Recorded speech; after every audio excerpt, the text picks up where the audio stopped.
आशा करता हूं आप सब बहुत अच्छे होंगे। मेरा नाम है सिद्धांत अग्निहोत्री। स्टडी ग्लोस पे आपका बहुत बहुत स्वागत है। एक्स्ट्रा जुडिशियल किलिंग्स की हम बात करेंगे दोस्तों, लेकिन उससे पहले हम बात करने वाले हैं हमारे पब्लिक स्पीकिंग कोर्स की। देखो, ऐसा बोलोगे ना कि सब देखते रह जाएंगे। डॉक्टर मयूरिका दास जो कि साइकोलॉजिस्ट है, PhD इन साइकोलॉजी, एक कॉर्पोरेट ट्रेनर रही है, सर्टिफाइड ट्रेनर रही है। एक सेशन ही अगर आप किसी भी साइकोलॉजिस्ट से करोगे तो 1000-1500 लेगा वो। इस तरीके के सेशन 40 से 50 हज़ार रुपए के बीच में आते हैं, बट हमने 300 रुपए का मात्र कोर्स निकाला है आपके लिए। पब्लिक स्पीकिंग, जिसपे NLP, EFT, public speaking, audience analysis, personal branding, interview, GD, सब पे बात होगी। टोटल 10 से 15 घंटे के सेशंस होंगे। एक एक सेशन 1 से 1.5 घंटे के रहेंगे। Live classes and recorded classes रहेगी दोस्तों। देर मत करो, हमारे ऐप को डाउनलोड करो, मजा आ जाएगी आपको, कसम से बता रहा हूँ। 18 अप्रैल से क्लासेस शुरू होगी। तो असद का एनकाउंटर हुआ, अतीक अहमद का बेटा असद मार दिया गया। चश्मदीदों के हिसाब से वो शिकार करने आया था वहां पे, लेकिन पुलिस ने, STF ने उसको ढेर कर दिया। STF वैसे भी ढूंढैया कर ही रही थी। जो बाकी के 6 इसमें लोग थे, इनाम था उनके ऊपर। कितना इनाम था? असद के ऊपर अकेले 5 लाख का इनाम था, बाकी सब पे भी असद और गुलाम दोनों को ही मार दिया गया। अब इसके बाद बहुत सारे पॉलिटिकल रिएक्शंस है। मायावती ने कहा इसकी जांच होनी चाहिए। अखिलेश यादव ने कहा कि ये जाति है, अपनी जाति वालों का करें, क्यों नहीं कर रहे योगी आदित्यनाथ एनकाउंटर इस तरीके से। और ये फेक एनकाउंटर है। पुलिस के ऊपर बहुत ज़्यादा दबाव रहता है, पुलिस को अपनी कुर्सी बचानी है, इसलिए वो एनकाउंटर कर रहे हैं। तो इसकी जांच होनी चाहिए। अब ओवैसी ने, असदुद्दीन ओवैसी ने कहा कि ऐसा है कि ये जो एनकाउंटर है कॉन्स्टिट्यूशन का एनकाउंटर है। जुनैद के आरोपियों को नहीं एनकाउंटर करेगी योगी आदित्यनाथ, उनको नहीं मारेंगे। 10 में से 1 ही को पकड़ा, बाकी 9 फरार है। ये नहीं मारेंगे और अपने लोगों का कभी एनकाउंटर नहीं करेंगे। बेसिकली मजहब दे के एनकाउंटर किया जाता है, ऐसा इनका कहना है। ठीक है, देखिए पहले तो हम कुछ चीज़ें समझ लेते हैं। देखिए, सुप्रीम कोर्ट ने 2011 में गाइडलाइंस दी। सुप्रीम कोर्ट ने बताया फेक एनकाउंटर केसेस हुए हैं।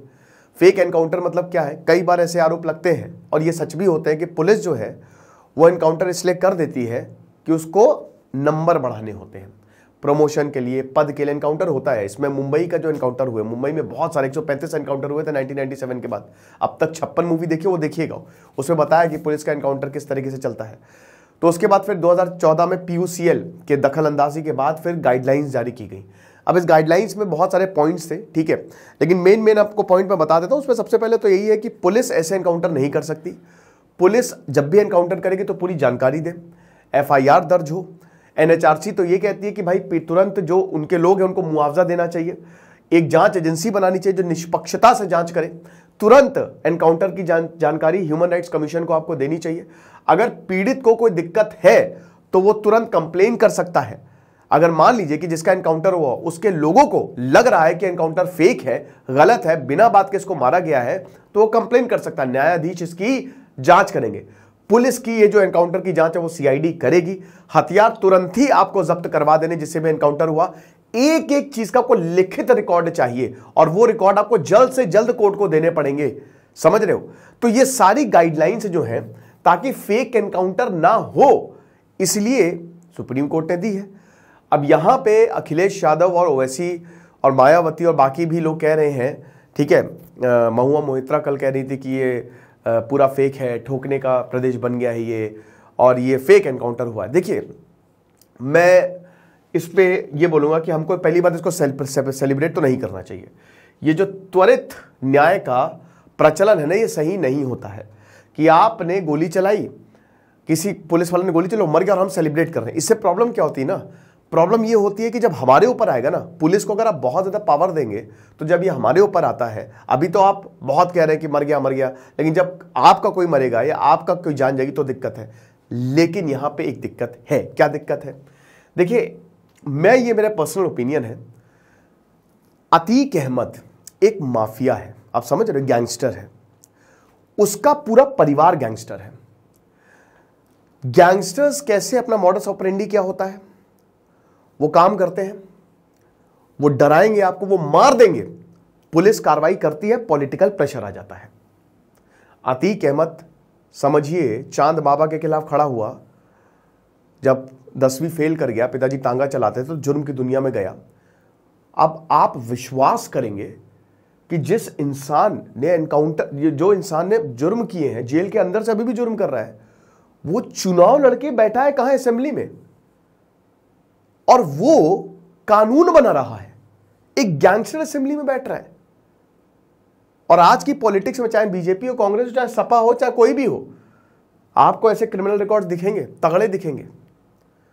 अब पहली बात तो यह है, फर्स्ट थिंग फर्स्ट, कि फंडामेंटली मैं बहुत ज्यादा इनके बयानों से इसलिए सहमत नहीं हूं क्योंकि यहां पे 24 फरवरी को एक जघन्य अपराध हुआ। दिन दहाड़े गोली मारी गई, उमेश पाल को गोली मारी गई। और किसने मारी? ये कोई आम इंसान ने नहीं मारी, ये गैंगस्टर्स ने मारी। वो गैंगस्टर जो समाज को डरा धमका के रखते हैं, ठीक है, ये वो गैंगस्टर्स हैं। अगर मान लीजिए कि कोई कार्रवाई नहीं होती तो इनका कितना समझ लियो हौसला बुलंद होता, ये और फिर अपराध करते। कोई डर नहीं, कोई खौफ नहीं। पिताजी जेल में, उसके बावजूद यहां पे पूरा परिवार, सारे परिवार के ऊपर जो है मुकदमा दर्ज है, आपको पता है, भयानक कुख्यात अपराधी। तो एक तरीके से आप ये समझिए कि अगर पुलिस कार्रवाई नहीं करेगी इस तरीके से तो अपराध और बढ़ेगा। फेक एनकाउंटर्स तो बिल्कुल भी आपको सेलिब्रेट नहीं करना चाहिए। अब यहां पे बताया यही जा रहा, भाई विकास दुबे का एनकाउंटर, अब ये मजहब की बात कर रहे हैं, विकास दुबे का एनकाउंटर हुआ। आपको बता दूं कि रिपोर्ट के हिसाब से जब से योगी सरकार आई है तो 10,713 एनकाउंटर अभी तक यूपी में हो चुके हैं। सबसे ज्यादा इसमें मेरठ में 3148 और उसके बाद फिर बरेली में, आगरा में सेकंड नंबर पे 1844 और फिर उसके बाद बरेली में एनकाउंटर हुए हैं। बहुत सारे आरोपी जो है, क्रिमिनल जो है वो मारे गए हैं। अब डेफिनेटली इस पे जांच होनी चाहिए। फेक एनकाउंटर्स है नहीं है, लेकिन एक चीज समझिए कि ये कोई दूध के धुले नहीं है, ये सब छटे हुए अपराधी हैं जिनको मारा जा रहा है, ठीक है। और ये अगर पुलिस इनको अरेस्ट करने आएगी तो ये हाथ में हाथ धरे नहीं बैठते हैं, ये फायर करते हैं। विकास दुबे की तरफ से जो फायरिंग हुई इसमें कितने पुलिस वाले मारे गए पता है ना, कितने पुलिस वाले मारे गए आप बताइए। तो ये मुझे, मेरे हिसाब से, ठीक है, जो सही है वो सही है, जो गलत है वो गलत है। पहली बात तो पॉलिटिशियंस को, सबसे पहली बात तो इन्हीं पॉलिटिशियंस की गलती है। पहले तो आप इनको बढ़ाओगे, चुनाव लड़े, किसकी पार्टी से चुनाव लड़े, कहां से चुनाव लड़े, सबको पता है। तो पहले तो आप बढ़ाओगे, उसके बाद फिर आप इसको कंडेम करोगे। वो आपके पास गया, आपको जितने भी, चाहे वो बीजेपी हो, चाहे कांग्रेस हो, चाहे कोई भी हो, जितने भी इस समय जिनके ऊपर क्रिमिनल बैकग्राउंड चल रहा है, जिनके ऊपर मुकदमा दर्ज है, उनको तो तुरंत बर्खास्त किया जाए। आपको पता नहीं है क्या कि कौन से ऐसा सांसद है, कौन से ऐसे विधायक हैं? हर किसी को पता है कि भाई उसकी इमेज कैसी है, आप उसको टिकट दे रहे हो, क्यों टिकट दे रहे हो?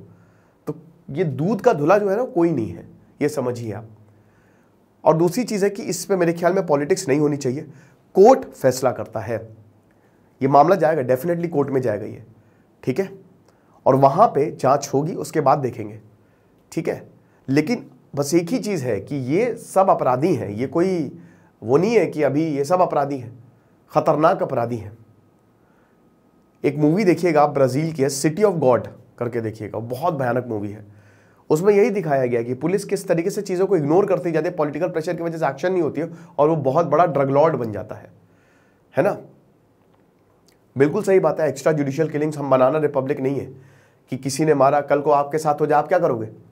पुलिस को अगर आप इतनी ताकत दे दो कुछ भी कर लेगी, प्रॉब्लम हो जाएगी, प्रॉब्लम क्रिएट हो जाएगी, ठीक है।